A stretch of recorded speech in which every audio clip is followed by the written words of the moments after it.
От пациентки. Именно ЧАЗН обнаружили в 2021 году первый раз. С того момента атрофия прогрессирует.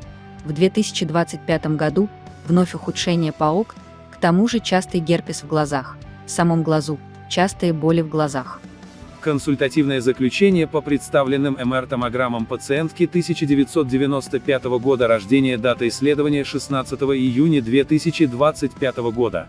В динамике с МРТ от 20 апреля 2004 года. Область исследования – орбиты на серии МР-томограмм, взвешенных по Т1 и Т2 в аксиальной, корональной и сагитальной плоскостях, визуализированы и супратенториальные структуры. Глазницы имеют коническую форму, симметричны, в размерах не изменены, стенки их ровные, четкие. Глазные яблоки сферические, симметричны с обеих сторон, МР-структура глазных яблок без особенностей. Стенка глазных яблок четкая и ровная, равномерной толщины.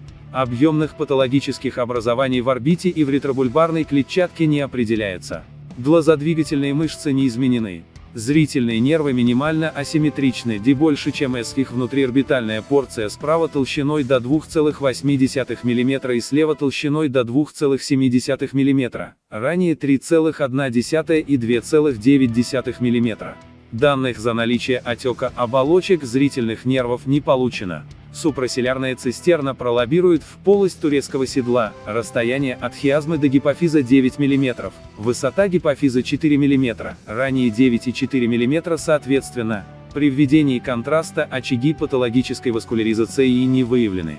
Заключение. МР-картина двухсторонней атрофии зрительных нервов, формирование пустого турецкого седла. По сравнению с заключением МРТ от 20 апреля 2024 года.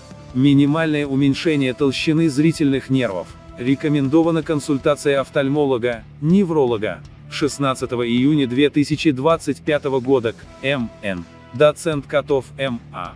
Заключение не является окончательным диагнозом и должно оцениваться лечащим врачом вместе с результатами других исследований и клиническими данными. Комментарий врача-рентгенолога.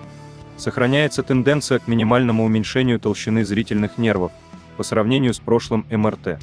Ситуация с повышением внутричерепного давления стабилизировалась, признаков нарастания внутричерепной гипертензии нет.